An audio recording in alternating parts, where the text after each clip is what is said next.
manga chez Glénat, suivi de Pascal Lafine, responsable éditorial chez Delcourt Concan, suivi de Timothée Guédon, éditeur chez Cana, le régulaire maintenant Mehdi Bedraba, directeur éditorial chez Kika, et enfin Rémi Poncet, responsable chez Kioun.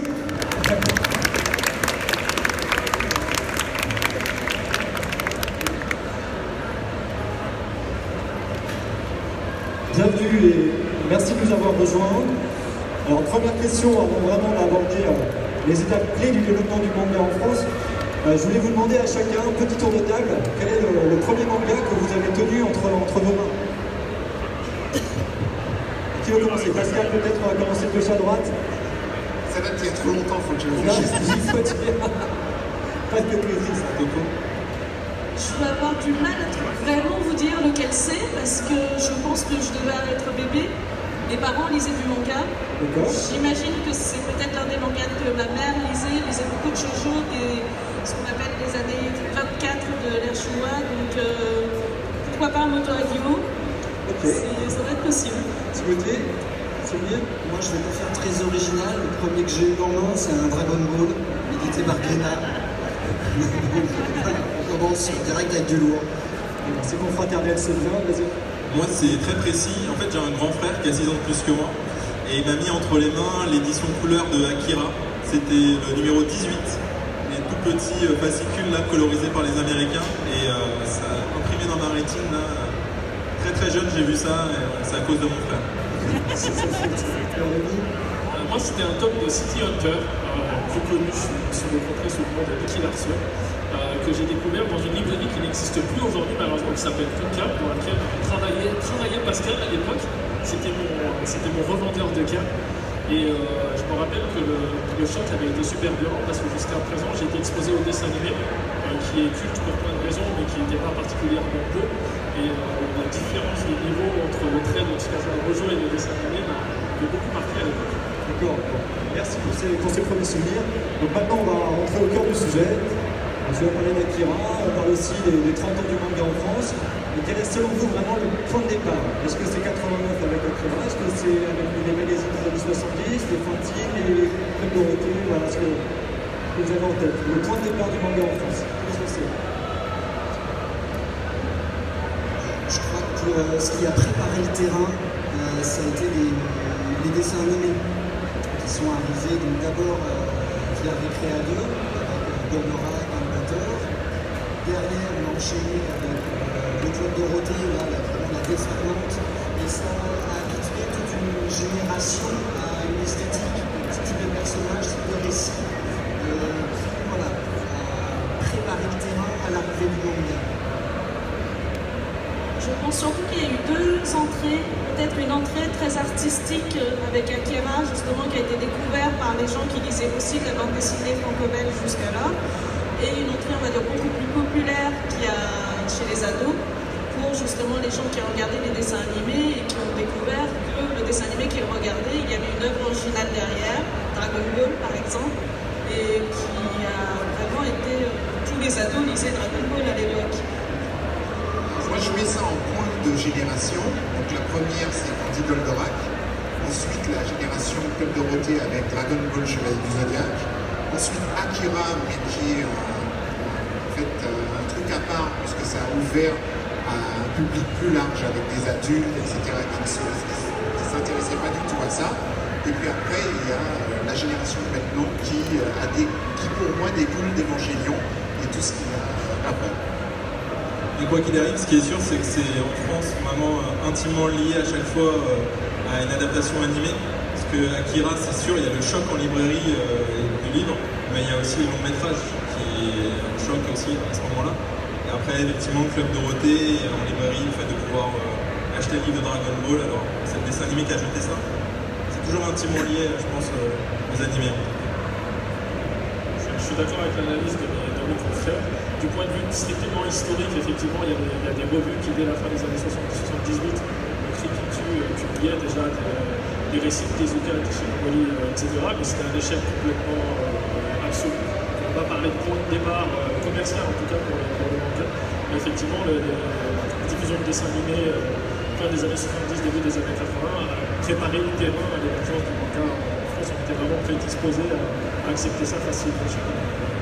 Si on fait un rapide tour d'Europe, il se trouve que début des années 90, Dragon Ball arrive aussi en Espagne, les Italiens se concentrent sur Captain Tsubasa, et ils vont se limiter à ça quelque part.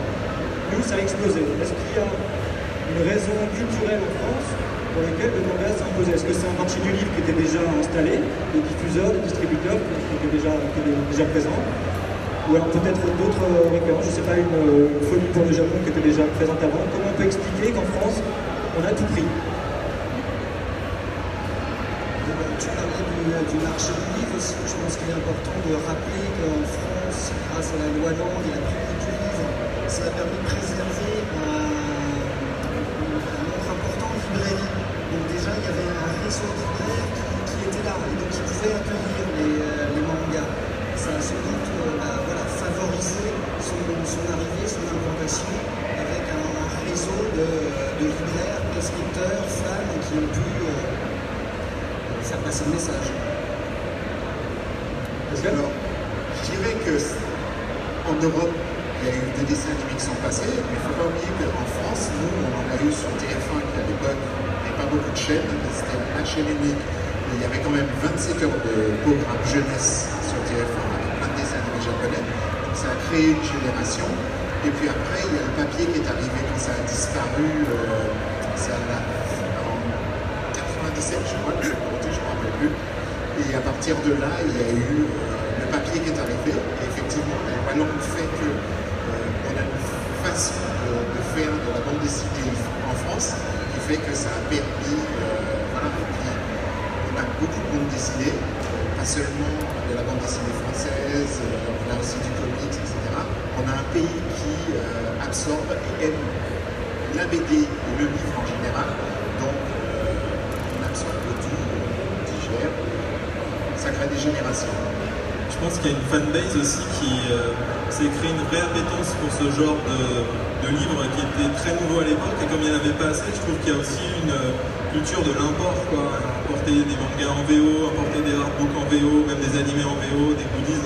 Il y a eu beaucoup de boutiques très efficaces dans ce domaine. On y revient, la librairie Tonkam notamment. Et je pense que ça a créé une fanbase vraiment très solide. C'est un peu le produit culturel connu des seuls initiés et qui petit à petit c'est de plus en plus développé. Il y a un paradoxe français aussi qui est qu'on a mis une bande dessinée, mais que pendant très très longtemps, les éditeurs de bande dessinée franco-belges ont complètement abandonné tout ce qui touchait à l'adolescence et aux jeunes adultes. On avait de la bande dessinée jeunesse, très jeune, on avait de la bande dessinée gros nez rouge pour les papas et les mamans. Et cet entre-deux-là, il a été complètement laissé, abandonné par les éditeurs de bande dessinée franco-belges. Du coup, quand les premiers éditeurs de manga ont publié des offres qui parlaient aux adolescents, le contact s'est fait de manière immédiate. C'était une thématique qui était pile poil adaptée à ce lectorat-là. Et on a aussi le format, c'est-à-dire que le format du manga, c'est un poche, c'est une culture qu'on a en France, c'est très facile pour un éditeur généraliste d'intégrer ça dans ses états. Et là, ça peut paraître anecdotique, mais c'est la raison pour laquelle la bande dessinée franco-belge n'a jamais pris au Japon, par exemple. Pour une question de format qui n'est pas raccord avec ce que les libraires peuvent présenter dans leurs écoles de manière généralisée. D'ailleurs, peut-être que c'est le moment de déconstruire une légende. Il parlait justement qu'au Japon, dans les librairies, vous avez donc tous les étages manga, et quand vous avez la bande dessinée internationale, vous pouvez très bien vous retrouver avec Batman à côté de Tintin. Pour eux, c'est une sorte d'ensemble un peu homogène, la BD de l'extérieur. Est-ce que ça, vous l'avez déjà vu de l'occasion? Déjà, pour commencer, j'ai jamais vu Tintin en fait. Comme ça, c'est dit. C'est très marginal. Alors, oui. Ouais, en fait, je pense que c'est considéré la BD comme des comics, surtout la BD franco-belge, en fait, c'est considéré comme du hardbook là-bas. Donc c'est vraiment, c'est très très méconnu là-bas. C'est un produit de luxe, ça coûte 4 000, 5 000 yens, c'est pas abordable, c'est pas compétitif. Et on reviendra sur vos rapports après avec le Japon, comment vous travaillez, mais je voudrais avoir juste une dernière question concernant le passé, qui est quand même intéressante. puisqu'on parle de grand développement et de croissance, même à 2 chiffres pour le manga en France, mais il y a quand même eu un creux. Ça n'a pas été toujours exponentiel. Entre 2010 et 2015, c'est un peu tassé. Est-ce que vous pourriez expliquer les raisons qui ont fait que peut-être dans cette période-là, on n'a plus été sur la même croissance à 2 chiffres qu'on connaissait les 20 années précédentes?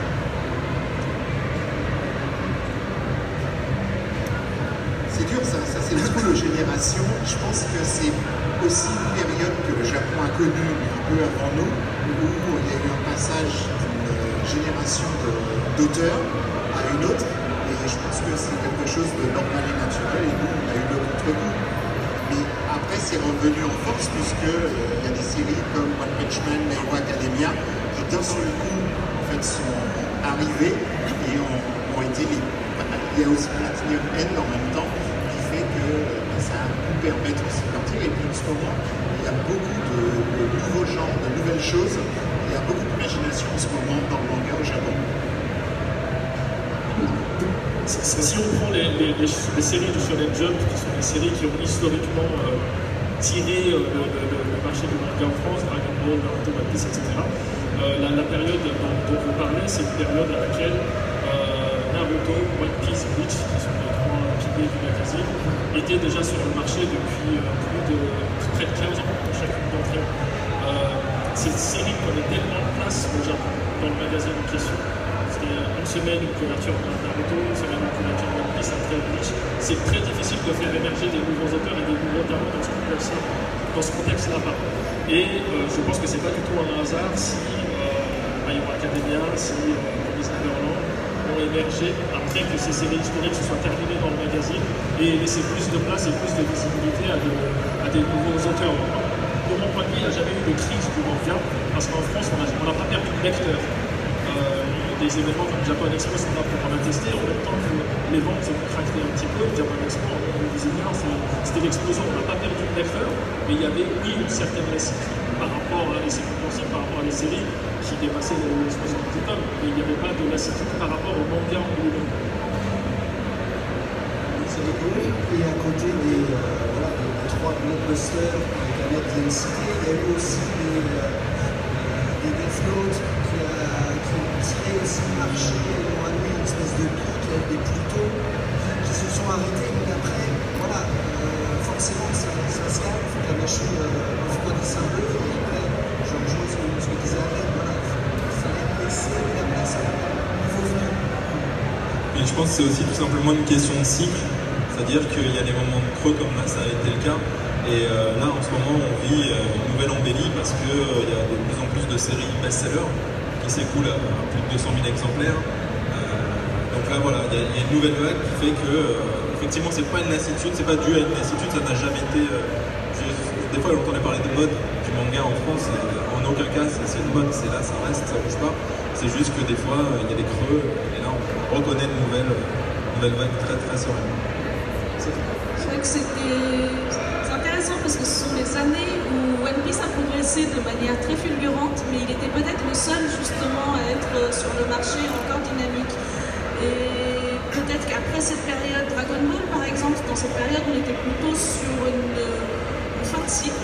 On sentait qu'il n'y avait pas eu de nouveauté depuis un certain temps, et c'est après que justement avec tous les nouveaux titres qui sont arrivés, Dragon Ball Super est arrivé, ça a permis évidemment avec My Hero Academia, One Punch Man, de pouvoir régénérer une nouvelle génération qui redécouvre le manga.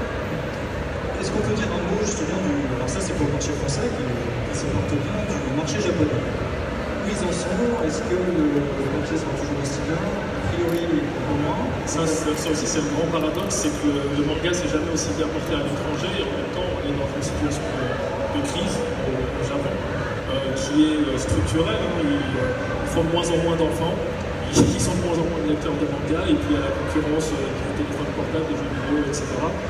Le magazine numéro 1 là-bas, le Jump, qui était tiré à 6 millions d'exemplaires par semaine à son heure de gloire, aujourd'hui c'est 1,8 million. Alors 1,8 million, évidemment, ça fait rêver du point de vue français, mais c'est représentatif et significatif de cette crise commerciale que traverse le manga au Japon. Et puis je pense aussi qu'ils ont un modèle de consommation qui change, c'est-à-dire que le digital prend de plus en plus le pas sur le papier. Les tirages des magazines de prépublication se vautrent vraiment, tout éditeur confondu. Personne n'a le monopole de la crise. Ils sont aussi en train de se réorganiser par rapport à ça. Le digital maintenant a des ventes quasi similaires au papier, voire plus hautes. Donc ils sont aussi en train de digérer un nouveau modèle. Et juste, je voulais revenir vite fait sur la question précédente. Il y a un moment donné, quand je parlais de cycle aussi, c'était plus de cycle de titres shonen. Parce qu'à cette période-là, par contre, les seinen performaient beaucoup, comme l'attaque des titans, notamment, qui a attiré le marché à un long moment, à tel point qu'on se disait, finalement, le seinen est en train de foutre le shonen à la porte. Or, on attendait juste la nouvelle vague de shonen qui est arrivée là, dernièrement. Vous, au quotidien, est-ce que le fait que chez nous, le marché se porte finalement bien, en tant qu'éditeur, est-ce que ça vous ouvre plus de portes? Est-ce que c'est plus facile de travailler quand on a un marché important? Comment les Japonais vous considèrent aujourd'hui quand vous avez travaillé avec eux? On ne va pas pouvoir dire la vérité parce qu'ils sont dans le salon. Hein. Donc, on a des réponses toutes faites. Juste pour la question précédente, c'est aussi, c'est aussi en 10 ans qu'ils ont perdu 10 000 librairies au Japon. Donc voilà, ça c'est commencé par le digital, ça se reconstruit, mais ils se rendent compte aussi que le développement du digital freine la découverte de nouveaux auteurs. C'est que les gens ne consomment plus de la même manière quand ils lisent en digital que quand ils lisent en papier. Avant, ils prenaient, on n'a pas le cité, le Weekly Shonen Jump, ils lisaient tout le magazine. Maintenant, dans les versions digitales, ils vont aller chercher des séries qui les intéressent et puis ils vont passer à côté des autres.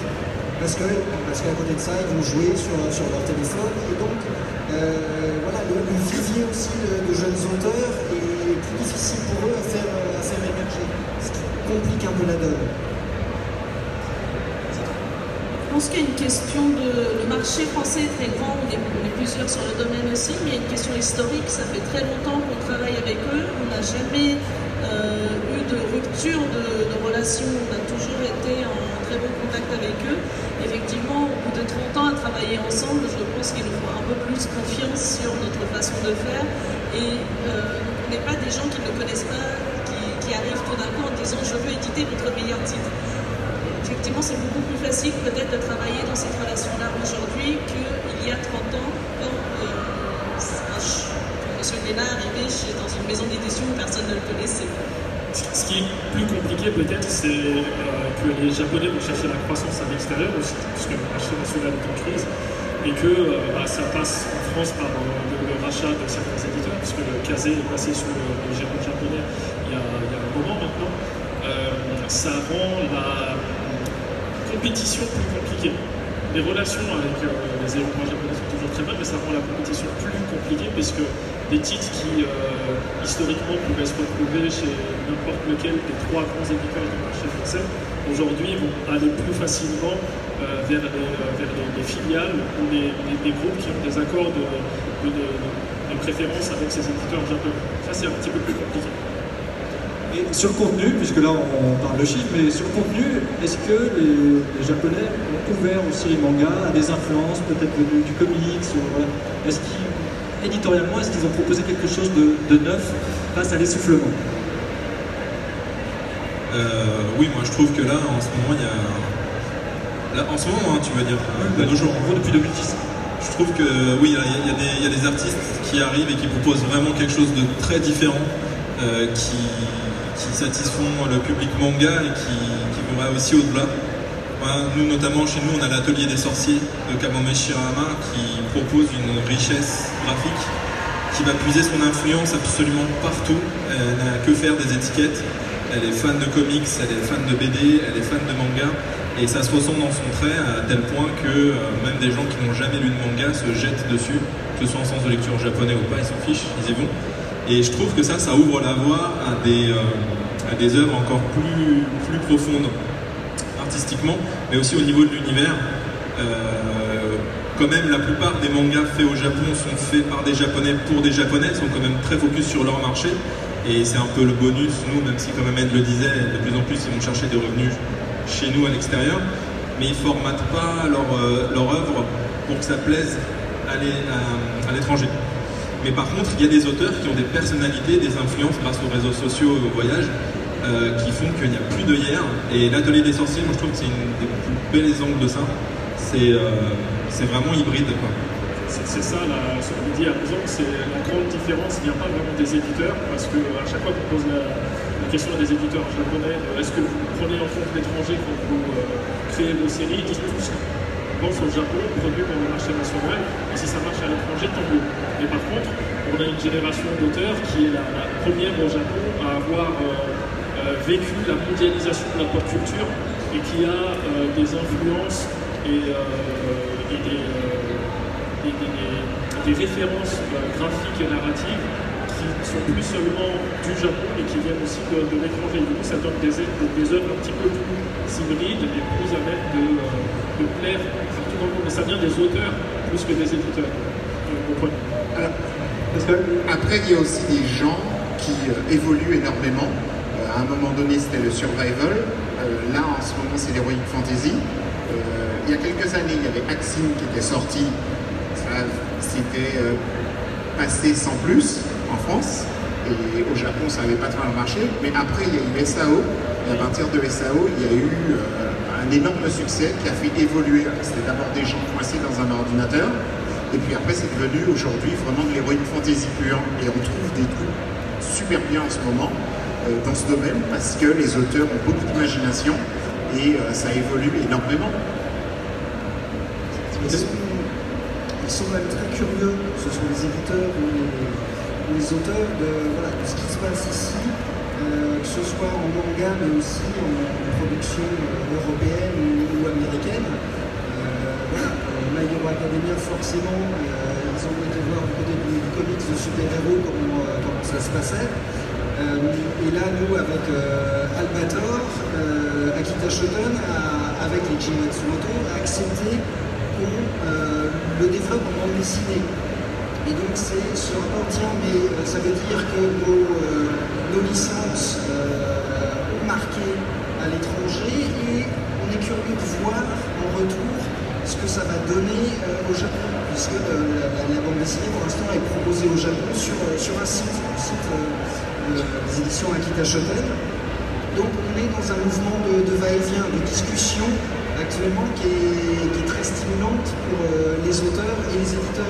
Essayer de réfléchir à quel va être le manga de demain, parce que le manga c'est juste le terme japonais pour bande dessinée, donc c'est à la fois la bande dessinée européenne, américaine, japonaise, et c'est ça qui est super excitant actuellement.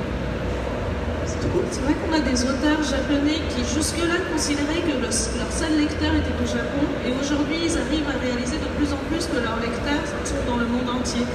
Et parfois, justement, ils essayent de réaliser par contre des titres qui ne seront pas forcément pour le marché japonais, mais aussi pour le marché mondial. Je pensais par exemple à Fuyumi Soryo, avec laquelle on avait collaboré ensemble, qui est l'auteur de la très belle série César Uchikiyu, et qui avait accepté de faire un manga sur Marie-Antoinette en collaboration avec nous et en travaillant justement avec une équipe éditoriale japonaise et une équipe éditoriale française. Et on a suivi toutes les deux justement toutes les étapes de création de ce manga.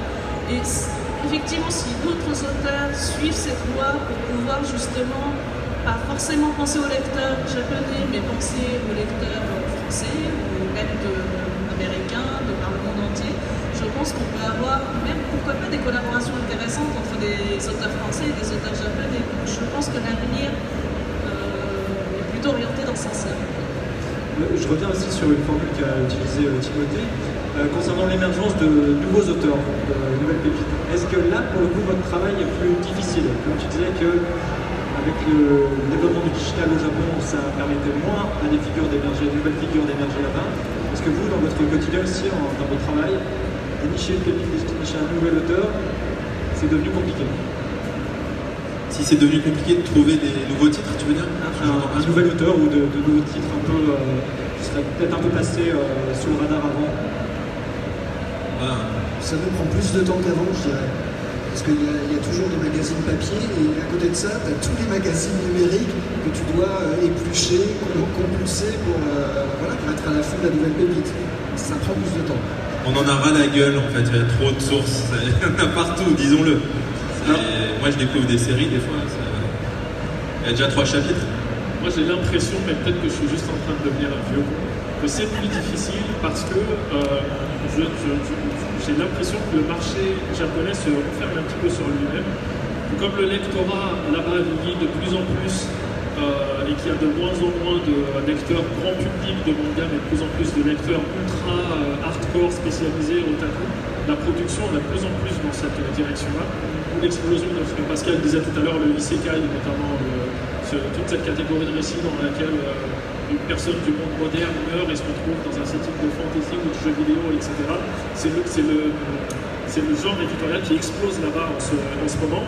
Et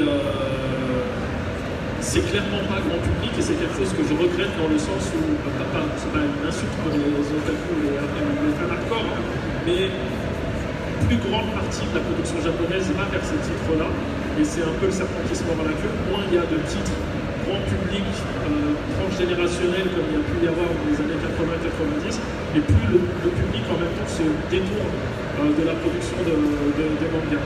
Et moi je ne me retrouve pas. J'ai quelques isekai au catalogue, mais je ne me retrouve pas dans plus de 2 ou 3% de cette production-là. Et du coup, c'est plus difficile de trouver des choses qui correspondent au public français et qui correspondent à un public qui soit à la fois fan de manga, mais aussi un peu néophyte dans la matière. Parce que mon ambition, mon envie, c'est de décloisonner le manga et d'en faire lire le plus grand nombre de personnes possible. Ça, c'est de plus en plus difficile, je trouve. Alors, trouver, c'est difficile, mais c'est normal, voilà. Mais c'est le garder qui est compliqué. Parce qu'on peut trouver un auteur qu'on va trouver plutôt sympa et bien, mais c'est son titre suivant qui va être compliqué. Je dis ça parce que je l'ai piqué l'auteur de Gantz. Steven Gordon aussi. Oui, parce que c'est le spécialiste, je trouve un auteur et il me le pique après. C'est gênant, là.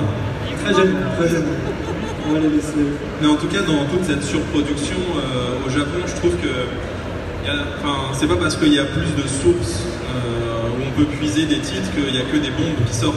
En fait, il y a énormément de titres, je trouve, qui correspondent à des modes où ça va très vite en fait de porter un jugement sur la série parce qu'on se rend compte que c'est la copie d'un titre déjà original et ça n'a aucune saveur en fait. Je trouve qu'il y a quand même rien de plus commercial que l'industrie du manga au Japon, c'est-à-dire que un titre est lancé sur la base d'une thématique, d'une mode, et si ça ne marche pas, c'est le coup près, ça se finit en 2-3 tomes et basta quoi.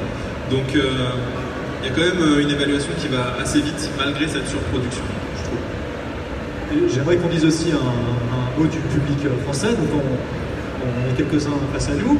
Quelle est la particularité du public français? Est-ce qu'il y a, peut-être que pour le définir, est-ce que vous avez des exemples de séries qui marchent très fort chez nous et qui marchent moins au Japon? Voilà, des choses que vous auriez dénichées pour le public français. Peut-être que ça va nous permettre de mieux le définir, en tout cas dans ses attentes. On peut commencer par ce qui ne marche pas déjà, parce que clairement il y a des genres un peu maudits, et clairement le sport c'est super compliqué. L'humour c'est super compliqué. Pour des raisons que je n'explique pas toujours, parce que pour le sport ça n'a pas toujours été le cas. Quand on a eu la chance d'avoir l'animé qui était au sommet de sa forme en France et qui était diffusé sur des chaînes grand public, et Captain Tsubasa, Gianni Serge et compagnie, les mangas sportifs se portaient très très bien. Mais sans la force de la télévision, j'ai l'impression que c'est beaucoup plus compliqué d'imposer ce genre de récit-là. Donc le public français n'aime pas le sport et n'aime pas l'humour. Sur l'humour, il y a un vrai décalage parce qu'il y a des titres, je pense, là c'est le titre Noritaka qui me revient parce qu'en France ça a été un véritable succès. Et ça c'est humour et sport pour le coup. Oui, alors qu'au Japon, ça ne s'est pas très bien vendu. Donc c'est un titre vraiment best-seller au Japon et en France c'est un grand succès. Donc je pense que c'est quelque chose qui plaît aux Français et que quelqu'un m'explique qui pouvait l'humour français dedans. Un auteur comme Jiro Taniguchi a aussi beaucoup plus fonctionné en France qu'au Japon, paradoxalement. Après, c'est quand même compliqué parce que les marchés ne sont pas du tout les mêmes en termes de grandeur. Donc, même si ça marche ici plus qu'au Japon, finalement, ça restera quand même en dessous des ventes japonaises de par la taille du du marché, mais c'est vrai que oui, l'humour est très compliqué à traduire d'une langue à l'autre, d'une culture à l'autre. Donc voilà, Gintama, on rame, mais on ira au bout. Mais voilà, par contre, j'ai Taniguchi, voilà, a mieux fonctionné chez nous, peut-être parce qu'il était plus proche de la bande dessinée franco-belge, européenne que ses confrères. Un Marie Grave, qui est un petit shonen au Japon, qui a été fini en 5 tomes, finalement on se rend compte qu'il démarre mieux proportionnellement au Japon en France, et en discutant avec les ayants droit japonais, ils nous disent mais tiens, pourquoi pas, et on revient à cette histoire de passerelle et comment on regarde ce qui se passe ailleurs, et pourquoi pas essayer de le poursuivre directement pour le marché français, où voilà, ça pourrait être une piste, parce que ça veut dire que ce type d'histoire finalement s'adresse plus à un public européen, français, qu'à notre public japonais. Donc il y a des ouvertures, des possibilités qui sont en train de se mettre en place. Et ça, c'est encore une fois, c'est génial. Je pars sur tout à fait autre chose, mais j'ai un autre exemple de titre qui, au Japon, au démarrage, était considéré comme un spin-off vraiment connu de personne, qui s'appelle Dragon Ball Super, juste parce qu'il n'était pas publié dans le magazine Weekly Shonen Jump. En France, on l'a présenté comme la suite officielle de Dragon Ball, tout le monde l'a compris, et aujourd'hui, le Japon a compris cette question, c'est que si le monde considère que c'est la suite officielle de Dragon Ball, ils ont aussi considéré que c'était la suite officielle de Dragon Ball. Donc quelque part, c'est le public français qui a fait changer le regard japonais sur ce titre. Ben, bon compliment. Je voudrais qu'on parle aussi en termes d'âge, puisque si on se dit que le manga commence à émerger il y a 30 ans, on vient peut-être avec des lecteurs aujourd'hui qui ont 50 ans, la génération qui a 30, et puis une nouvelle génération, une troisième génération qui arrive qui a 10 ans. Est-ce que vous seriez aussi large dans cette définition? Le public du manga aujourd'hui, peut-être que le cœur de cible est autour de 15-25, mais on a des primo-lecteurs qui ont entre 8 et 10, et on peut peut-être pousser jusqu'à 50 et peut-être plus. Est-ce que vous êtes d'accord avec cette définition en termes d'âge? À partir de 8 ans, ouais, je suis assez d'accord. Il y a le label Nobinobi qui a rejoint les éditions Pika depuis 3 ans maintenant, qui se consacre à ça, au manga jeunesse et aussi aux albums jeunesse. Et vraiment, à partir de 8 ans, ils ont tout un tas de séries, tout un catalogue bâti sur ça. Vraiment des mangas au contenu très, très safe, qui est validé par les parents. Ils ont vraiment cultivé cette image qui fait qu'à partir de 8 ans, oui, on peut commencer à lire du manga, et du manga de qualité, pour que les lecteurs soient prêts pour la suite. 50 ans, donc j'irai un peu plus loin, même s'ils sont moins nombreux, et notamment grâce au Festival d'Angoulême, désolé, Japan Expo, c'est un concurrent, mais d'ouvrir, d'essayer de mettre l'accent davantage sur le manga, sur un festival traditionnellement bande dessinée, avec un public du coup BD plus âgé que le public manga. Ils ont découvert que le manga ne se résumait pas au shonen, qu'il y avait plein d'autres choses, et j'imagine que ça a été aussi le cas pour vous sur vos stands. L'année suivante, de voir des personnes, effectivement, de 60 ans et plus, venir sur le stand. J'ai découvert l'année dernière cette expo-là, j'ai découvert ce Monster de Naoki Urasawa, mais donc, qu'est-ce que vous avez d'autre à me proposer, et pas forcément cet auteur-là. Et ça, c'est génial. Et là, on se rend compte qu'on est capable de toucher un autre public, et ce public découvre que le manga peut aussi s'adresser à lui. Alors ce que tu décris là aussi, c'est quelque chose qu'on peut appeler une forme de légitimation du manga, qui était quand même relégué dans les années 90, et ça a permis peut-être de construire une contre-culture qui a été favorable au début du manga. Donc, comme on a vu à Angoulême avec Takahashi, voilà, le manga est entré dans les mains. C'est intéressant ce que tu viens de dire sur les gens qui viennent vous voir. Comment vous percevez les attentes de votre public aujourd'hui? Quelles sont vos sources là aussi? Est-ce que c'est les rencontres entre au festival comme le Japan Expo? Est-ce que vous avez des comptes Twitter, des choses qui vous alimentent? Comment vous percevez les attentes du public français aujourd'hui? Nous ne sommes pas des télépathes, donc essaye de trouver des moyens pour se tenir au courant. Évidemment, les festivals comme Japan Expo, c'est assez génial parce qu'on est au contact du public, des lecteurs. Donc c'est l'occasion d'échanger avec eux. Et de manière, c'est ça qui est chouette à Japan Expo, c'est de manière franche et directe, mais dans un bon esprit. On va dire, ouais, là, bon, j'ai pas aimé cette série-là, vous avez pris ce titre-là, au contraire, celle-ci, parfait, super, merci de nous d'avoir publié cette série, on l'attendait. Ça, c'est une forme d'échange, source d'information, mais c'est qu'un échantillon. Alors après, on va aller aussi sur les réseaux sociaux, voir un peu de quoi les gens parlent, mais ça reste... c'est pas une science exacte, l'édition. Si on savait à coup sûr ça va marcher, ce serait beaucoup plus simple. Après, voilà, tout dépend les salons. C'est vrai qu'à Japan Expo, les gens, ils savent déjà ce qu'ils sont venus acheter, ils connaissent les séries, ils sont contents d'en parler avec nous. Voilà, ils savent de quoi ils parlent. C'est vrai dans un salon comme à Angoulême, comme tu disais, là, il y a plus un côté effectivement découverte. On va apporter du conseil, faire découvrir le manga. C'est pas le même public. Mais ici, ouais, je pense qu'il y a une vraie appétence des lecteurs qui viennent avec leur liste, mais qui sont aussi curieux peut-être de découvrir autre chose. Voilà, si tu as aimé telle série, tu devrais goûter à celle-ci, ça va te plaire. C'est ce genre de moment qu'on affectionne particulièrement. Et ça, vous pensez que ce serait propre à la culture manga ou c'est peut-être une culture BD, une culture de curiosité autour du livre en France? Et ben, alors là, il y a une vraie, je trouve, une passion qui est palpable comme nulle part ailleurs, j'ai l'impression, je sais pas. C'est un attrait pour la culture japonaise en général et ce salon en témoigne superbement. Mais le manga, il y a un côté, comment dire, je sais pas, vraiment une envie de découvrir toujours plus, d'avoir le goodies qui se rapporte à telle série, c'est tel personnage qui est mis en avant. Sur ce poster, ça tombe bien, j'adore ce personnage. Ah mais vous avez fait une édition collector, mais c'est des illustrations inédites.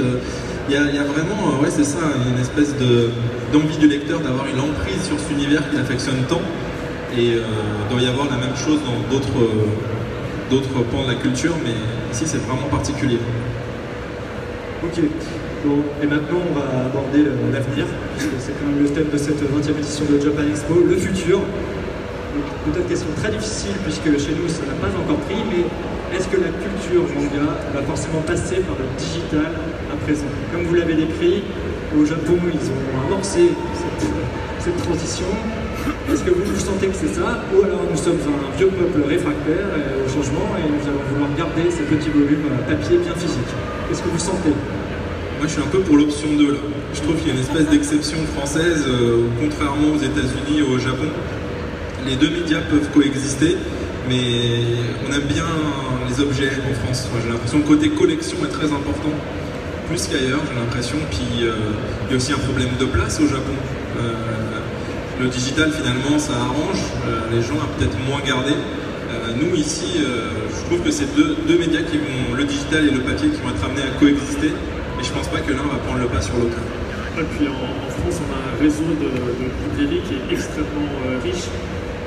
Aux États-Unis où le digital a explosé de manière très forte, on va retrouver un petit peu. Une des raisons principales du succès, c'est le fait que selon l'endroit où vous vous trouvez aux États-Unis, parfois vous devez prendre une voiture et conduire pendant 1h30 avant de trouver une librairie où l'explosion d'Amazon et l'explosion de la vente dématérialisée. En France, on se voit, on peut quand même relativement facilement avoir accès à un libraire, et comme Mehdi disait, on a un attachement au papier qui est présent, et il y a une autre raison un petit peu plus officieuse, celle-là, qui freine peut-être l'explosion et l'émergence du marché numérique, c'est que nos partenaires japonais ne nous laissent pas forcément faire ce qu'on a envie de faire en matière de numérique. Et le modèle qui est installé pour l'instant en France, qui est celui de prendre un manga vendu à 7 € et de le mettre à 4,50 € et de le poser en état chez Amazon ou à la Fnac ou Apple, c'est ce qu'on fait à peu près tous, mais clairement le public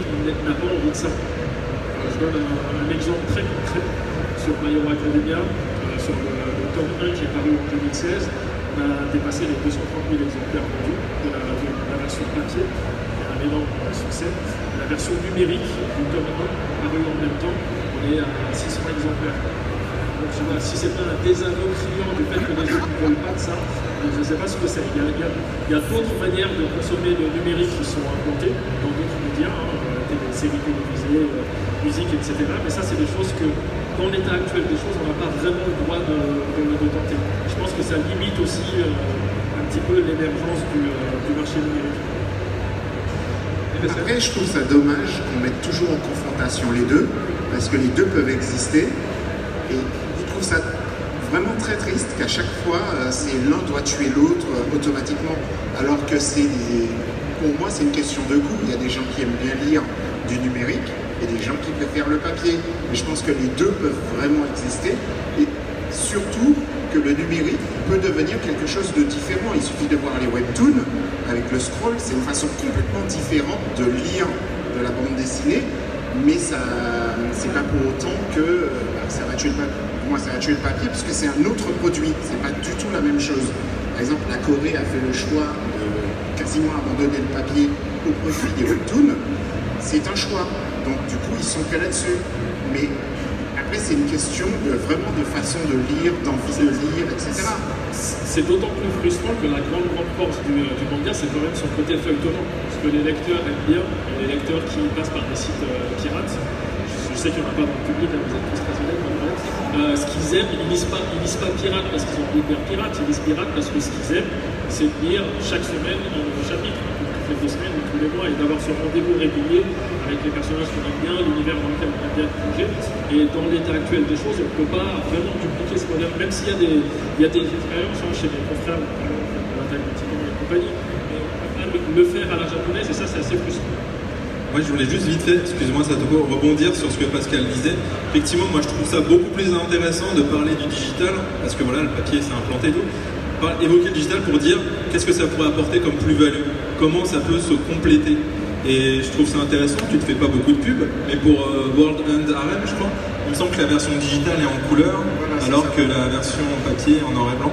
Je trouve que ça, c'est une bonne initiative pour que le digital puisse apporter autre chose.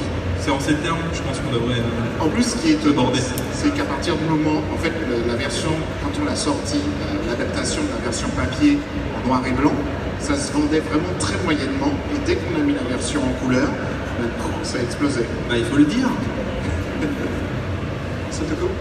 Oui, c'est un peu pour compléter ce que vous dites les deux, c'est que quand on parle de l'explosion du numérique au Japon, je pense qu'on parle de 3 choses différentes. On parle du webtoon, on parle de la prépublication magazine qui est remplacée par le numérique et par les volumes reliés qui sont aussi en numérique. C'est 3 marchés complètement différents.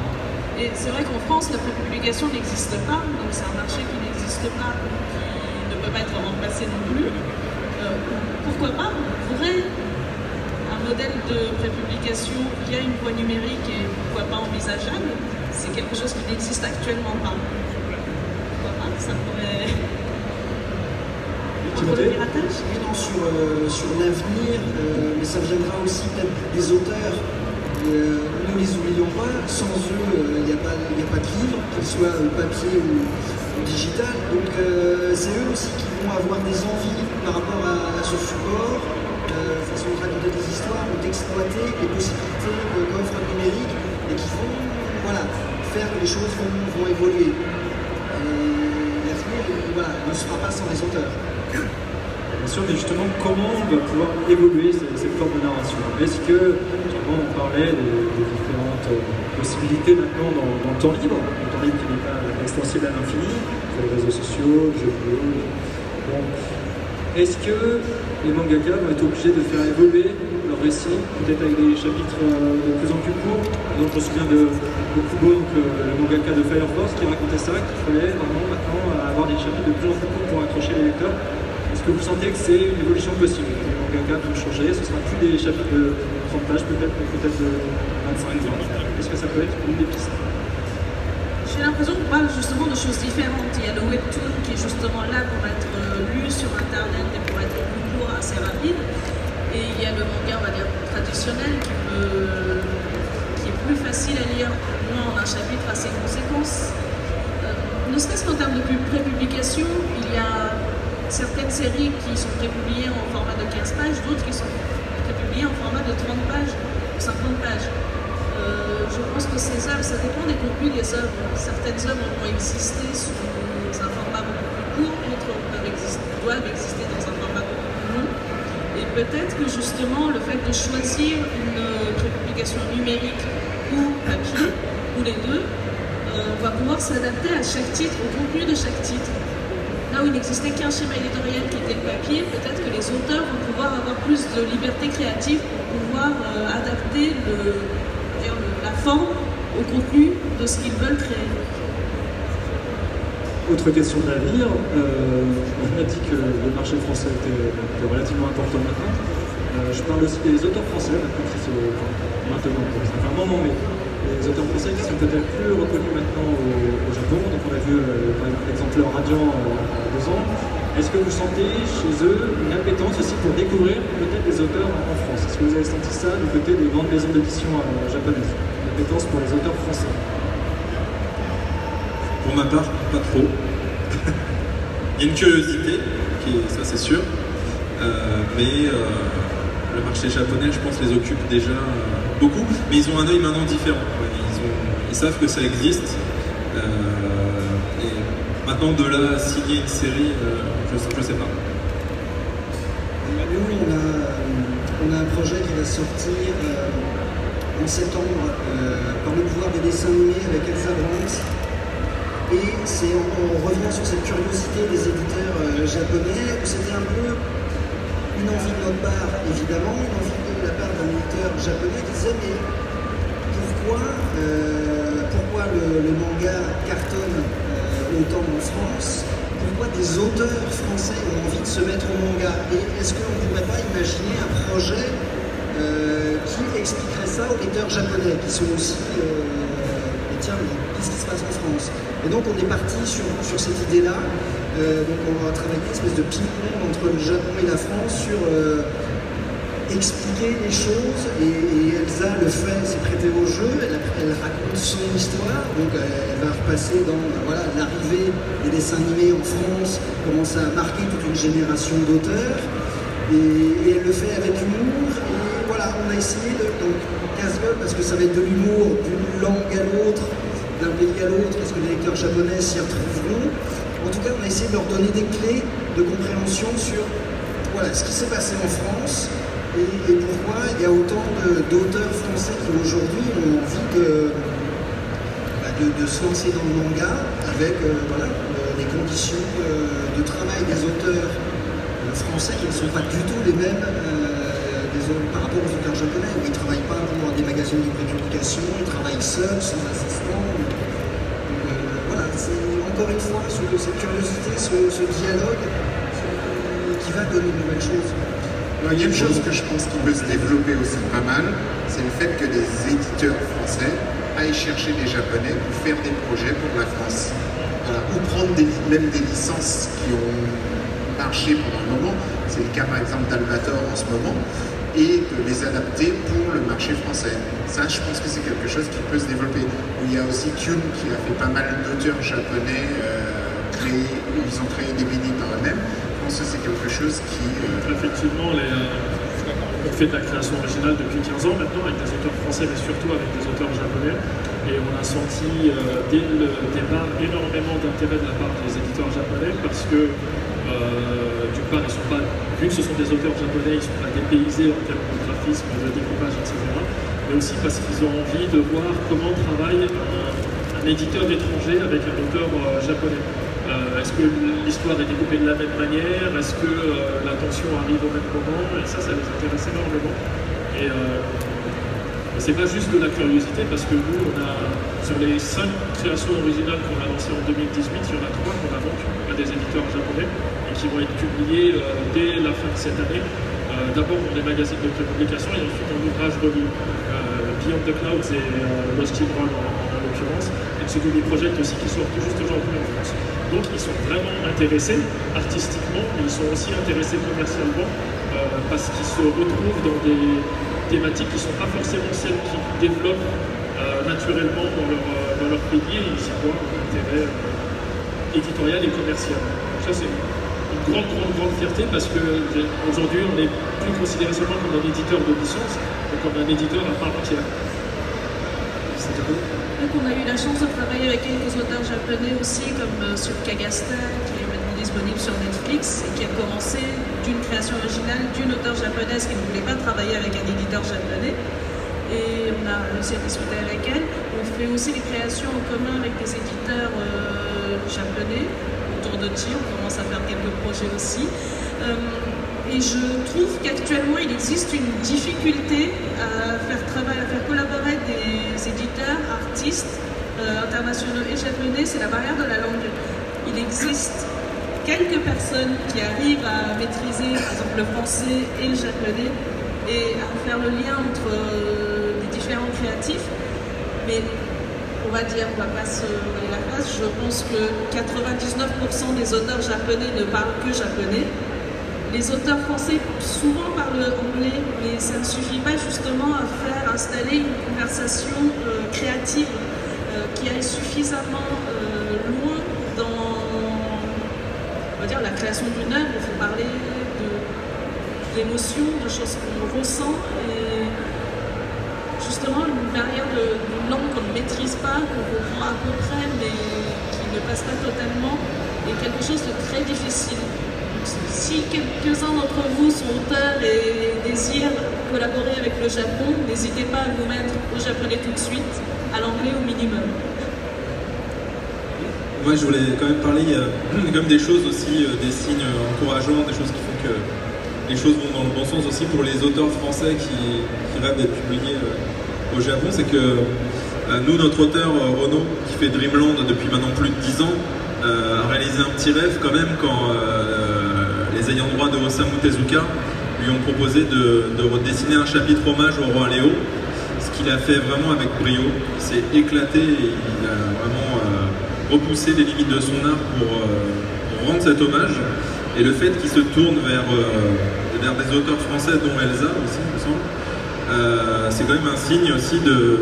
C'est vrai un peu plus loin que la curiosité. Donc il y a des événements comme ça, des collaborations ponctuelles, qui sont finalement des pierres pour un édifice qu'on espérera de plus en plus grand à l'avenir. Là, on a parlé des mangaka français, mais aussi japonais. Je voudrais quand même qu'on dise un petit mot sur, puisqu'on parle de l'évolution du manga ici. Est-ce que vous sentez qu'ils ont évolué dans leur pratique? Est-ce qu'ils sont plus sous tension aujourd'hui qu'avant?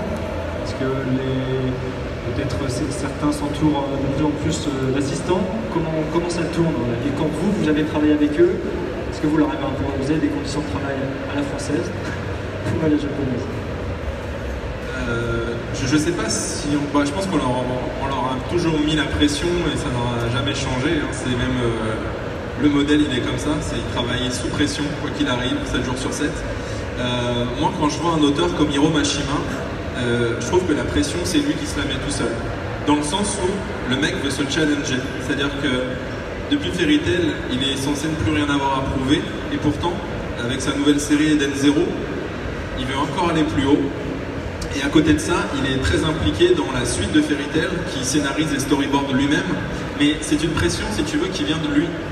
C'est-à-dire qu'on a quand même des auteurs très talentueux qui veulent encore repousser leurs limites pour continuer de marquer le milieu du manga.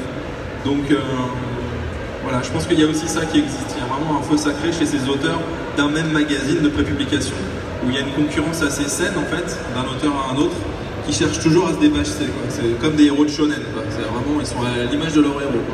Et je trouve que Hiro Mashima, c'est un très bon exemple de ça. Il y a aussi un truc que je trouve assez étonnant, c'est une curiosité personnelle, c'est le fait qu'aujourd'hui, il y a des auteurs au Japon qui changent d'éditeur.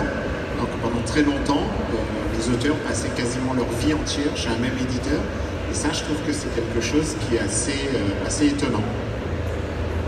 Et en technique aussi, peut-être qu'on peut parler des outils, parce que beaucoup de dessinateurs de BD français cette fois-ci travaillent sur tablette et ordinateur. Est-ce que, j'ai rencontré 4 mangaka dans leur atelier, ils bossaient de façon traditionnelle. Est-ce que chez eux c'est tous pareil, ou est-ce que là aussi les tablettes commencent à arriver dans le travail des mangaka?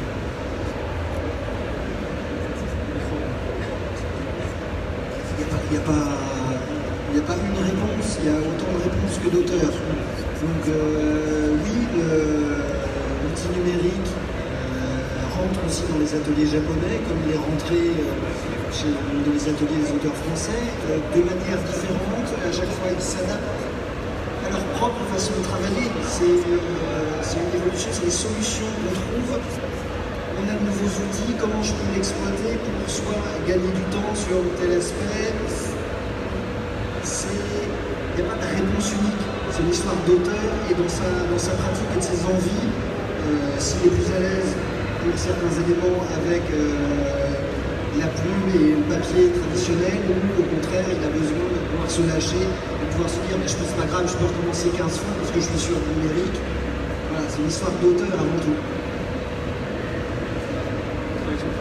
Il faut parfois faire attention quand les auteurs passent au numérique, puisque quand un auteur réalise qu'il va agrandir sa planche à l'infini, il y a des auteurs comme l'auteur de Berserk qui peut passer 2 ans à faire un volume, parce qu'il a appris qu'il pouvait nettoyer les pixels par pixel. Jusqu'au moment où ils disent non, arrête, je pense que les lecteurs attendent de savoir la suite. Tu vas agrandir, mais au minimum 4 fois. Je crois qu'on lui a interdit d'agrandir plus que 4 fois sa planche pour pouvoir dessiner. Et puis ça va être la dernière question. Qu'est-ce qu'on peut souhaiter maintenant à l'édition française? Tout semble marcher pour le moment en 2019. Qu'est-ce qui peut arriver de bien pour la suite? Alors vous avez été peut-être méfiant sur le digital. Qu'est-ce qu'on peut vous souhaiter? Découvrir un nouveau Mashima? Voilà. Qu'est-ce que vous pouvez vous souhaiter pour l'édition et l'envoi? Que les lecteurs continuent d'être aussi passionnés et d'avoir envie de partager leur passion. C'est ça qui a fait que il y a une nouvelle génération de lecteurs de manga parce qu'il y a eu des parents, des grands frères, des grandes sœurs qui avaient des bibliothèques et les médias étaient piqués dans la bibliothèque de son grand frère. C'est comme ça que le virus se transmet. Continuez d'être curieux, de ne pas vous cantonner à un genre parce que vous l'aimez bien. C'est ça qui est magique dans le manga. Il y a tellement de choses à découvrir, d'œuvres, d'auteurs que ne vous prisez pas. Ne plus jamais dire c'est un manga français donc je lis pas. Mais ça je pense que c'est un peu passé de mode et c'est cool. Mais il n'y a pas si longtemps, voilà, à partir du moment où l'auteur n'était pas japonais, il y avait une forme de boycott. Mais donc ça je pense qu'on là on en revient. Et ouais, comme disait Timothée, carrément être curieux parce que nous en tant qu'éditeurs, effectivement c'est la course au hit et la concurrence est rude, c'est un marché agressif la France. Mais je trouve aussi qu'on tente de plus en plus de choses différentes. On lance des collections qui vont essayer de chercher d'autres lecteurs. Et quelque part, j'aimerais bien que cette curiosité, cette appétence, elle aille aussi vers des titres moins évidents. Mais voilà, si on les publie, si on décide de vous les proposer, c'est que vraiment il y a un intérêt. Donc voilà, soyez curieux plus que jamais. Rêve d'un petit peu plus de légitimité pour le manga, c'est-à-dire que si on prend l'exemple de Japan Expo, par exemple, qui est un événement qui rassemble 250 000 personnes et qui est, les gens ne s'en rendent pas forcément compte, mais c'est le 3e plus grand salon culturel de France, après l'auto et l'agriculture, et devant le salon du livre, par exemple, devant le festival d'Angoulême, en nombre de visiteurs, et la caisse de résonance médiatique, elle est au mieux pathétique, voire extrêmement caricatural, c'est-à-dire qu'on en est encore à avoir des sujets au trésor de Jean-Pierre Pernaut avec alors ces adolescents étranges qui se déguisent en personnages de jeux vidéo et ce serait bien qu'on passe un petit peu au-dessus et que dans les médias mainstream grand public on ait une approche du manga qui soit un petit peu moins caricaturale et plus représentative de la passion qui anime la communauté et du talent des auteurs japonais aussi.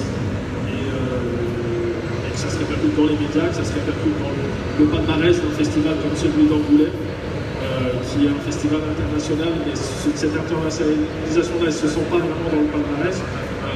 J'espère que c'est ça la prochaine étape pour le manga. Mais en même temps, peut-être que je veux le beurre et l'argent du beurre. On ne peut pas être à la fois l'élève turbulent de la classe et être délégué de classe, je ne sais pas. Qu'est-ce que je pourrais dire? Tu vas pouvoir dire au revoir parce que c'est le moment de quitter le public. Oui, voilà, je vais dire au revoir et puis je vais remercier tout le monde.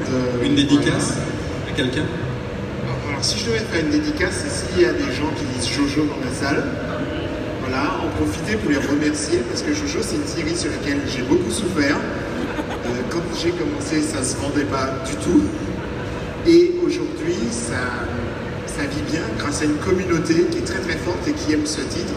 Voilà, et donc je voulais profiter pour remercier les fans de Jojo qui sont dans la salle. Ça te court pour conclure?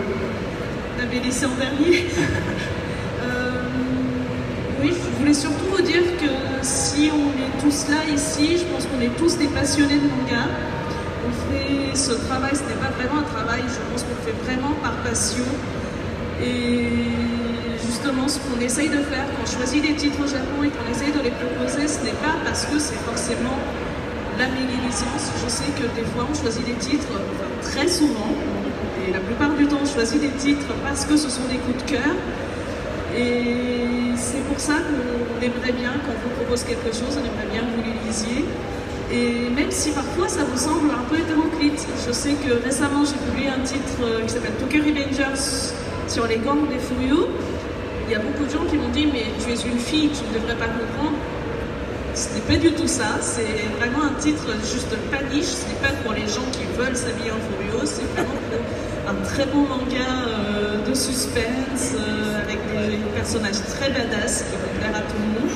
Donc même si ça paraît un peu sorti de vos habitudes de lecture, n'hésitez pas à découvrir des titres justement qui peuvent paraître intéressants et qu'on propose ça au coup de cœur. Merci Satoko. Merci. Un petit mot, on va dire merci le monsieur qui a chauffé la salle avant le début de la conférence et qui nous a présenté comme si on était un boys band coréen. J'espère que vous êtes pas trop déçus. Oui, il est où? C'est bizarre. Bon, merci à tous pour cette heure passée en votre compagnie. Merci de applaudir.